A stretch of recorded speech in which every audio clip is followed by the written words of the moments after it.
함께 예배하는 모든 분들 가운데 이 말씀에 축복이 함께 하시기를 주님의 이름으로 축원합니다. 오늘 본문 말씀은 대부분 우리가 헌금에 관한 말씀, 돈 관리에 관한 말씀으로 이 본문 말씀을 많이 이해를 합니다. 그러나 이 본문 말씀은 헌금이나 돈에 관한 말씀을 하고 있는 내용이 아닙니다. 그래서 여기 본문에 보물이라는 단어를 쓰고 있는 것입니다. 24절 하반절에 보면 너희 하나님과 재물을 겸하여 섬기지 못하느니라 라고 재물이라는 단어를 따로 구별해서 쓰고 있는 것입니다. 그러니까 보물을 재물로 오해할 소지가 있는 까닭에 바로 예수님은 보물과 재물을 구분하여 단어를 바로 쓰고 있는 것을 보게 되어집니다. 이렇게 말씀하죠. 너희를 위하여 보물을 땅에 쌓아두지 말라. 20절에는 오직 너희를 위하여 보물을 하늘에 쌓아두라 라고 말씀하십니다. 만약에 이 부분을 돈으로 보면 이렇게 되는 거죠. 너희를 위하여 돈을 땅에 쌓아두지 말라. 오직 너희를 위하여 돈을 하늘에 쌓아두라. 이렇게 되는 것이죠. 그리고 21절에는 네 돈이 있는 그곳에는 네 마음도 있느니라. 이렇게 됩니다. 그렇게 되면 이 본문 말씀이 복음의 말씀이 아니라 이 말씀이 재물 사용에 관한 도덕률이 되어버리는 것이죠. 예수님의 말씀은 지금 이 산산수훈은 바로 복음의 말씀, 하나님 나라, 그것을 지금 이야기하고 있는 내용입니다.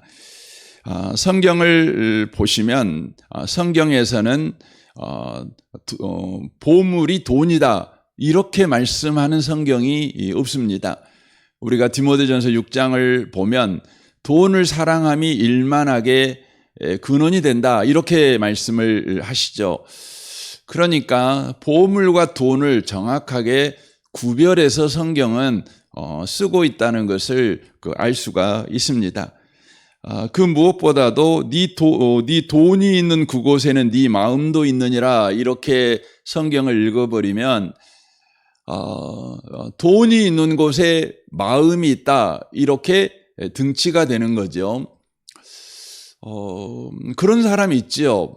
돈이 있는 곳에 마음이 있는 사람이 있죠. 그래서 그 사람이 어떤 돈을 어떻게 사용하느냐를 보면 우리가 보통 그 사람이 어떤 사람인지를 우리가 알 수가 있다고 그렇게 말하지 않습니까? 일반적으로는 그렇습니다. 그러나 그리스도인들은 그렇지 않습니다. 성경에서 수많은 믿음의 사람들이 나오는데 여러분 아브라함은 엄청난 부자입니다. 욥도 엄청난 부자입니다. 그러나 그들의 마음이 돈에 있지 않았습니다. 아니 그들을 보면서 저들의 마음이 저기에 있구나 이렇게 분별할 수가 없었습니다. 히브리서에 말씀하고 있는 것처럼 아브라함의 마음은요 돌아갈 고향의 마음이 있었습니다. 하나님께 마음이 있었습니다. 돈이 그렇게 많았지만 그는 하나님께 마음이 있었습니다. 욥도 마찬가지죠.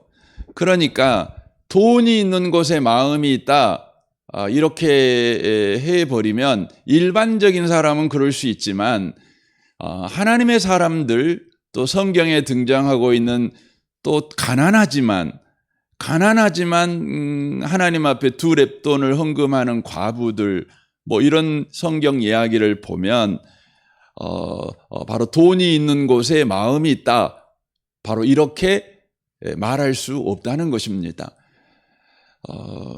이 본문에서 그러므로 보물이 무엇인가를 우리가 바르게 이해하는 것이 이 성경을 이해하는 관건이 되는 것이죠.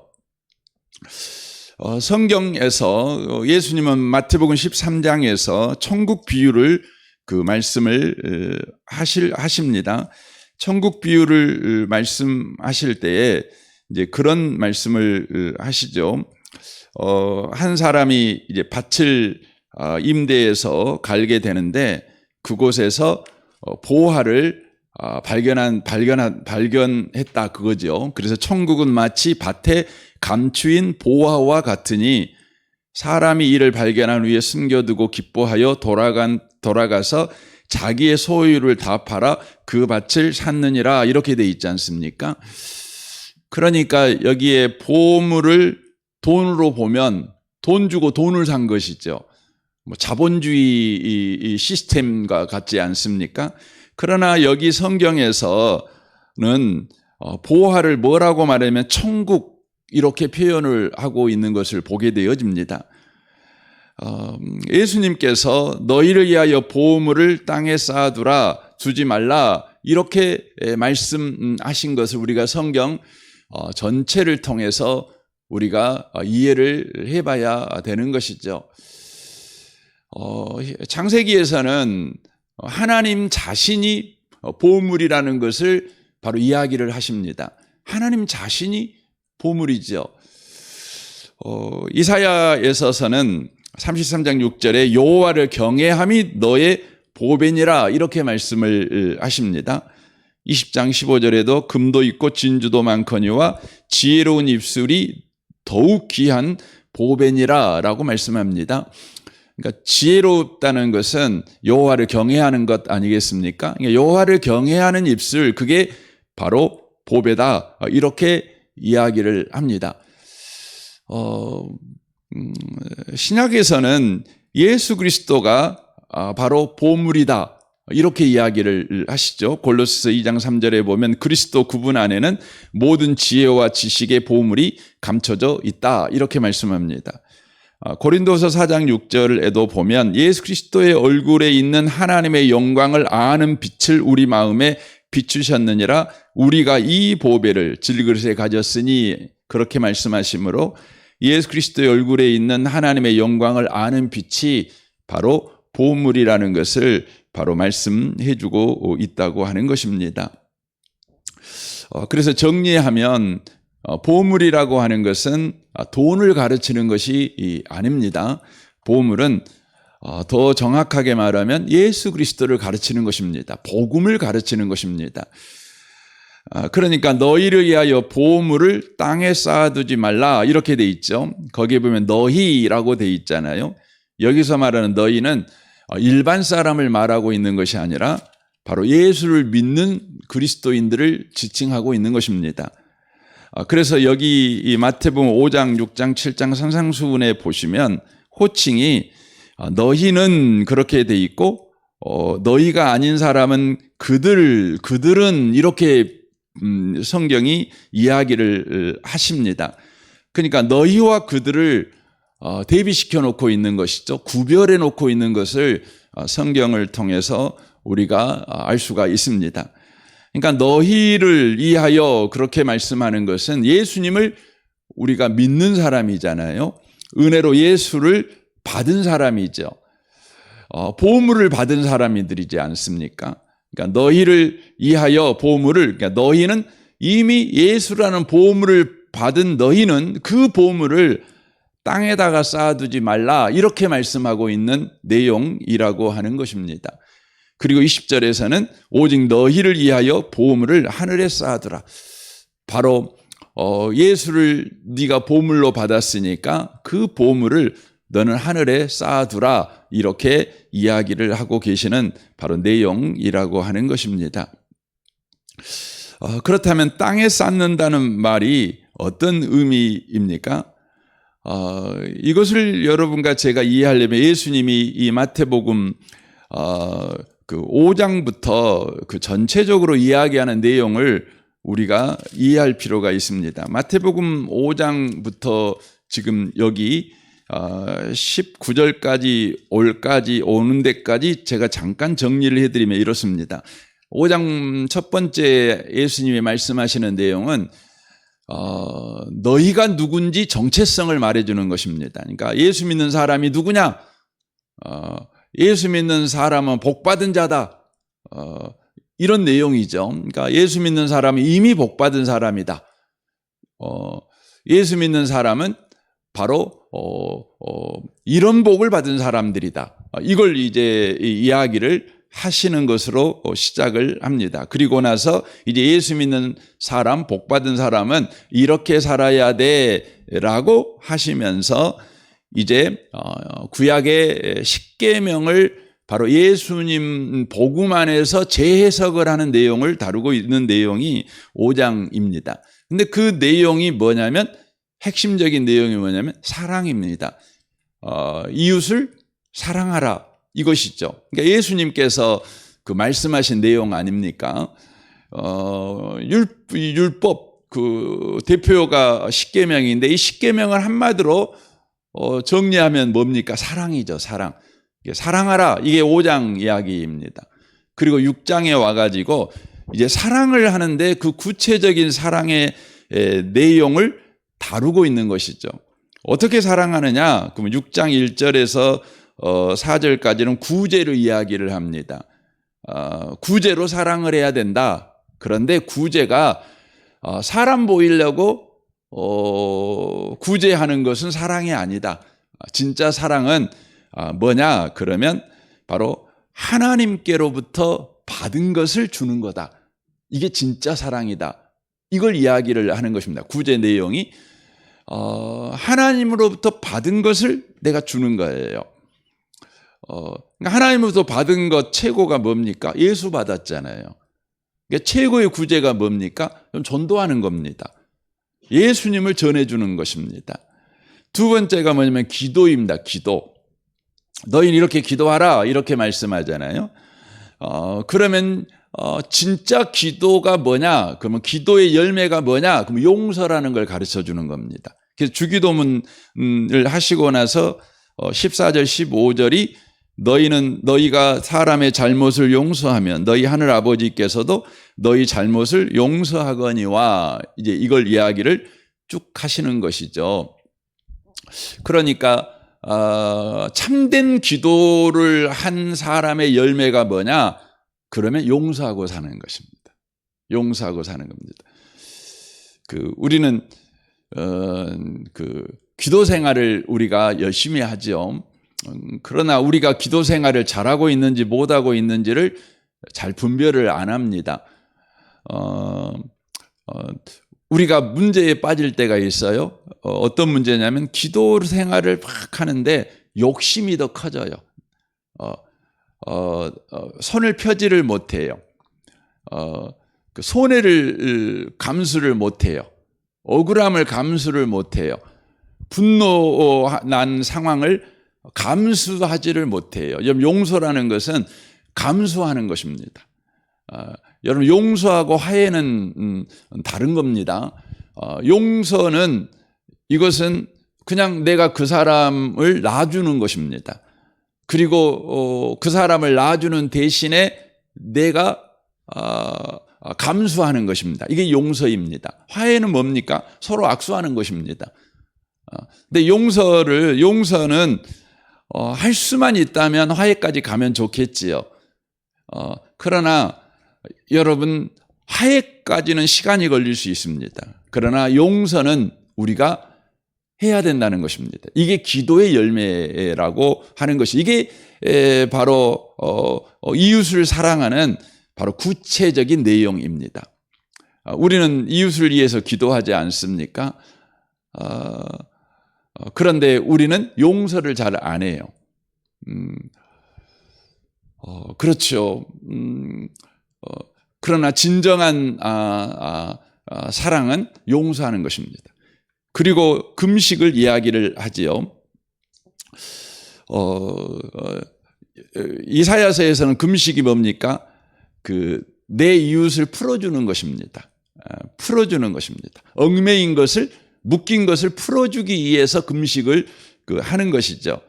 그러니까 금식이라고 하는 것은 내 소원 성취를 위해서 금식을 하는 것이 아니죠. 성경이 말하는 금식은 이웃의 바로 매인 것을 풀어주기 위해서 금식하는 거 아닙니까? 그것이 이웃사랑이라는 것을 바로 말씀을 해주고 있다고 하는 것이죠. 그리고 나서 오늘 19장 너희를 위하여 보물을 땅에 쌓아두지 말라, 이렇게 이야기를 하는 것입니다. 그러니까 앞에 있는 이야기를 지금 보물을 땅에 쌓아두지 말라로 정리하고 있는 것입니다. 정리하는 것입니다. 앞에. 그러니까 땅에 쌓아두지 말라 이 말이 어떻게 되냐면 바로 앞에서 계속해서 기도 또 구제 금식 이걸 다 뭐 하지 말라고 말하면 외식하지 말라 이렇게 이야기를 하거든요. 사람에게 보이려고 하지 말아라. 바로 그것이 땅에 쌓아두지 말라 이 말이 되는 것입니다. 그러니까 네가 예수를 선물로 받았어. 그런데 그 예수를 사용하는 방식이 바로 사람들에게 보이려고 하는 방식, 사람들에게 인정받으려고 하는 방식으로 신앙생활을 하지 말아라. 이것을 바로 말씀하고 있는 내용이라고 하는 것입니다. 그러니까 우리는 기도 생활을 하지요. 또 우리는 구제도 하지요. 또 금식도 하지요. 그러나 우리가 받은 예수라는 그 복을 힘입어서 우리가 구제도 하고 기도도 하고 금식도 하는데 근데 그 목적이 뭐냐면 사람들에게 보이기 위해서 사람들에게 인정받기 위해서 우리가 그런 신앙생활을 한다는 것입니다. 그래서 주님께서는 너희를 위하여 그런 신앙생활은 합당치 않아. 왜냐하면 거기는 좀과 동록이 해하며 도둑이 구멍을 뚫고 도둑질하느니라 라고 말씀합니다. 그런 신앙생활은 바로 좀과 동록이 해하며 도둑이 구멍을 뚫고 도둑질하는 바로 신앙생활이기 때문에 그래 라고 말씀하고 계시는 것이죠. 마치 에덴 동산에서 범죄한 이후에 아담과 하와가 자기의 부끄러움을 가리기 위해서 무화과 나무 잎으로 치마를 해 입지 않습니까? 그것과 똑같다는 것입니다. 뭐 당장은 문제가 없어 보이는 것이죠. 그러나 조금만 시간이 지나면 그의 상태가 그냥 드러나는 것입니다. 그러니까 우리가 여러분 그 구제하는 다른 사람을 위해서 헌금하고 기도 생활하고 우리가 금식까지 하면서 이렇게 신앙생활을 한다는 것이 얼마나 대단합니까? 그렇게 신앙생활 하시는 분들을 보면 참 경건한 신앙생활, 참 칭찬에 맞이하지 않을 수 없는 그런 신앙생활을 하고 있다. 우리가 그렇게 인정할 수밖에 없지 않습니까? 그러나 우리가 그 부분을 이것이 진짜 하늘에 쌓는 신앙생활하고 있는지 땅에 쌓는 신앙생활하고 있는지를 우리가 분별해야 되는 것입니다. 그 분별하는 방식은 아주 쉽습니다. 어떤 일이 일어났을 때요. 나 자신, 먼저 나 자신의 마음 상태, 언어 상태, 또 보는 관점의 상태가 어떠한지를 우리가 꼭 살펴봐야 한다는 겁니다. 그러니까 좀과 동록이나 도둑질을 당하는 그런 신앙생활이다 보니까 좀과 동록이라고 하는 것은 옷을 갉아먹어 버리는 해충 아니겠습니까? 그러니까 이것저것 빵꾸가 다 나는 것이죠. 도둑이나 도둑질을 당하니까 그 하나님께서 우리에게 주신 것들을 다 도둑질을 당하는 거죠. 감사나 기쁨이나 또 마음의 평안이나 이런 것들을 여러분 참 놀라운 표현인데 기도하면 기도할수록 이걸 잃어버리는 거예요. 금식하면 할수록 이걸 잃어버리는 것입니다. 헌금 생활을 잘하면 잘할수록 이게 잃어버리는 것이에요. 여러분 우리가 헌금 생활하고 기도 생활하고 금식 생활하면 여러분 그런 것들이 사실 우리 안에 더 충만해져야 되는 거 아닙니까? 근데 잃어버려요. 왜냐하면 바로 그런 신앙생활이 바로 땅에다가 쌓는 신앙생활의 양태를 띠고 있기 때문에 그런다는 것이에요. 그래서 조그마한 일을 만나도요. 우리는 쉽게 넘어집니다. 쉽게 탓을 잘합니다. 상대 탓을 잘합니다. 자기를 돌아보는 게 아니라 상대 탓을 합니다. 쉽게 분노하지요. 정죄하지요. 비난하지요. 인정받지 못하면 그냥 확 뒤집어집니다. 굉장히 열심히 살고 정직하게 살고 최선을 다해 사는 것 같지만 늘 마음이 불안합니다. 그러니까 여러분과 제가 이 부분을 한번 살펴보셔야 된다고 하는 것입니다. 분명히 예수를 믿어요. 분명히 기도 생활도 열심히 하고 교회 생활도 열심히 해요.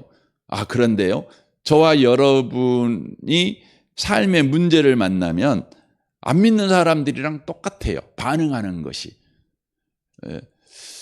그렇다면 바로 우리의 신앙이, 바로 우리가 예수 믿는다는 그 복됨을 땅에다가 쌓고 있는 신앙생활을 하고 있다는 것이죠.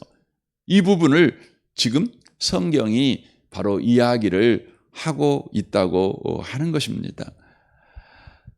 그래서 내 보물이 있는 그곳에는 내 마음도 있느니라, 이렇게 말씀하시죠.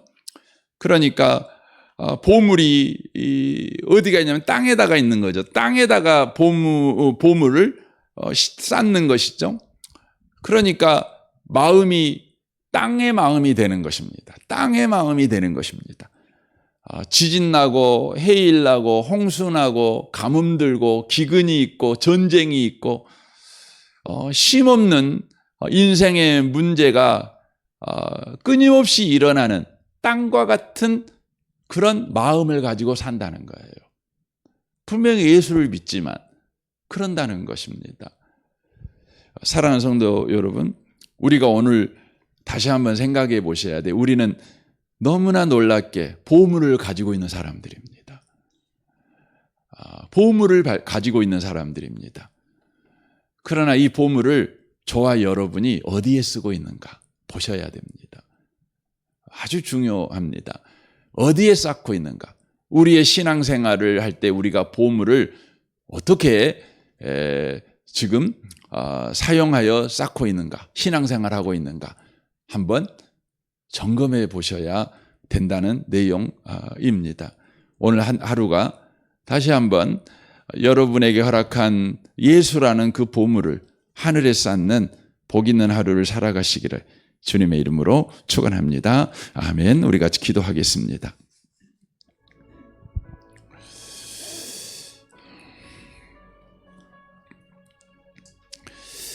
오늘 말씀을 우리 생각하면서 주님, 우리에게 보물을 주님이 주셨습니다. 이미 우리는 부자입니다. 이 부요함을 주님 뜻대로 쓰는 자가 되게 해 주옵소서. 복되게 오늘도 보물을 질그릇에 담고 있는 우리인 것을 기억하고 이 보물을 쫓아 살아가는 우리가 되게 하옵소서. 우리 아침에 기도하며 또 여러분 가정과 직장과 또 교회 생활을 위해서 모든 관계를 위해서 기도하십시오. 우리 유치부 교사 순장들과 우리 아이들을 위해 기도해 주시고 우리 정선마을 장로님과 순장 순원들을 위해서 기도해 주시고 이 나라와 이 민족과 북한과 열방을 위해서도 여러분 기도해 주시면 좋겠습니다. 우리 좋으신 주님께 통성으로 구하겠습니다. 기도하겠습니다.